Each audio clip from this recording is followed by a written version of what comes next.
మొదటిసారి ఈ విధంగా కార్యక్రమాలు చేపడుతున్నాం. ఈ భాగ్యలక్ష్మి అమ్మవారి ఆశీస్సులతో తెలంగాణ ప్రజలందరూ, పట్టణ ప్రజలందరూ కూడా సుఖ సంతోషాలతో ఉండాలని అమ్మవారిని కోరుకోవడం జరిగింది. అమ్మవారి ఆశీర్వాదం నుంచి పోయిన సంవత్సరం వర్షాలు లేక ఎంతోమంది తెలంగాణలో రైతులు ఇబ్బందులు పడ్డారు.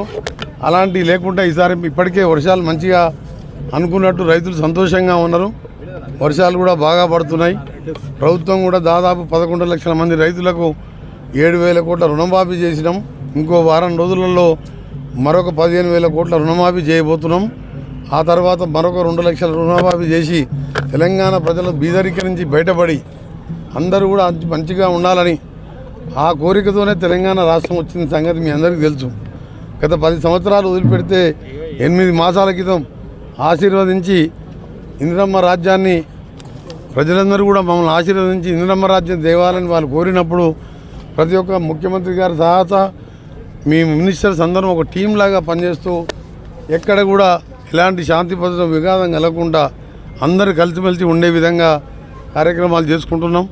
అందులో 60,000 ఉద్యోగాలు, ఇప్పటికే 54,000 ఉద్యోగాలు ఇవ్వడం జరిగింది. మరొక డిఎస్సి కూడా పిలిచాం. అన్నిటికంటే ముఖ్యం ఓల్డ్ సిటీ కొత్తగా ప్రభుత్వం వచ్చిన 1 మంత్లోనే ఇక్కడ మెట్రో తీయాలని మా ముఖ్యమంత్రి గారు నిర్ణయించుకోవడం ఈ ఓల్డ్ సిటీ ప్రజలకు ఇది ఓల్డ్ సిటీ కాదు, న్యూ సిటీగా మారబోతున్నది. ఎందుకంటే ఇక్కడ ఉన్న హైకోర్టుని నా ఆర్ఎన్బి డిపార్ట్మెంట్ ద్వారానే దాదాపు రాజేంద్ర నగర్లో 100 ఎకరాల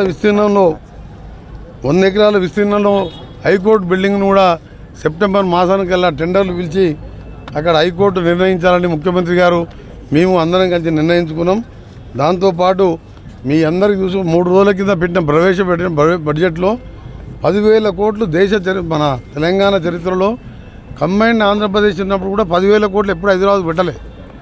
10,000 కోట్లు హైదరాబాద్కే కేటాయించడం, దాదాపు 10,000 కోట్లతో మెట్రో పూర్తి చేయడం, మూసీని 30 నుంచి 40,000 కోట్లతోని ఒక తైపీ నదిలాగా, ఒక సబర్మతి నదిలాగా ఎక్కడైనా చుట్టుపక్కల పోయే ప్రజలకు, ఆ నివసించే పేద ప్రజలకు ఎన్నో రోగాలతో ఇబ్బంది పడుతున్నాం. దాన్ని కూడా క్లీనింగ్ చేసే ప్రక్రియ మొదలైంది. డిపిఆర్లు తయారవుతున్నాయి.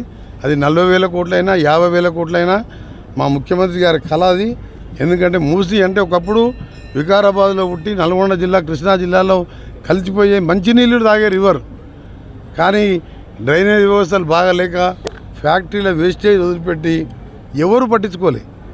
గతంలో 7 లక్షల కోట్లు అప్పు చేసినా 30,000 కోట్లు పెడితే ఇలా మూసీలో పక్క నుంచి మనం హోటల్స్ పెట్టుకోవడం, విహారయాత్రలాగా టూరిస్టులు వచ్చే విధంగా హైదరాబాద్ టూరిస్టులు ఇప్పటికే పెరుగుతారు. చార్మినార్ కానీ, అమ్మవారిని దర్శించుకుంటాను కానీ ఇది చాలా ఫేమస్ది. అలాంటి టూరిజం పాయింట్ లాగా మూసీని చేయబోతున్నాం. వచ్చే 3-4 సంవత్సరాల్లో పూర్తి చేయాలన్నదే మా లక్ష్యం. మెట్రో కూడా 3 సంవత్సరాల్లో పూర్తి చేయాలని పెట్టుకున్నాం. ఈ 10,000 కోట్లతోని పేదవాళ్ళందరికీ ఇల్లు కట్టించే కార్యక్రమాలు కూడా చేసుకుంటూ, ముఖ్యంగా ఉస్మానియా హాస్పిటల్ని ఈరోజు ఆల్ పార్టీ వాళ్ళు గత ప్రభుత్వం ఉన్నప్పుడు సంతకాలు పెట్టి ఒప్పుకున్నారు. అదే డిజైన్లో కట్టాలని మేము కూడా నిర్ణయించుకున్నాం. అది కూడా మా ఆర్ఎన్బి డిపార్ట్మెంట్తోనే త్వరలోనే ముఖ్యమంత్రి గారి ఆధ్వర్యంలో వారితో చర్చించడం. ఇప్పటికే 2-3 సార్లు మీటింగ్స్ అయినాయి. ఉస్మానియా హాస్పిటల్ ప్లేస్లో అదే డిజైన్తో కొత్త ఉస్మానియా హాస్పిటల్ రాబోతున్నది. అన్ని వసతులతో కూడిన హైదరాబాద్లో 5 హాస్పిటల్ పెద్దగా కడుతున్నాం, 4 ఎల్బీ నగర్, అల్వాల్, సనత్ నగర్, నిమ్స్లో. కానీ ఉస్మానియా ఉంటేనే ఈ ప్రాంత పేద ప్రజలందరికీ కూడా అందుబాటులో ఉంటుంది. కాబట్టి దాని మీద కూడా డిజైన్స్ చర్చలు ప్రారంభమైనాయి. అది కూడా నా ఆర్ఎన్బి శాఖ ద్వారానే ఉస్మానియా హాస్పిటల్ కూడా కట్టబోతున్నాం. మరొకసారి భాగ్యలక్ష్మి అమ్మవారి ఆశీస్సులతోని ప్రజలందరూ క్షేమంగా ఉండాలని, ఎలాంటి ఇబ్బందులు లేకుండా ఉండాలని, వచ్చే 4 ఏళ్ళు కాదు, ఇంకో 5 ఏళ్ళు కాదు, ఇంకో 10 ఏళ్ళు కాదు, ఇదే ఇందిరమ్మ రాజ్యం ఉంటుంది. మీకు అందరికీ అండగా ఉంటుంది. భాగ్యలక్ష్మి అమ్మవారి ఆశీస్సులు కూడా ఉండాలని మరొకసారి అమ్మవారిని ప్రార్థిస్తున్నాం.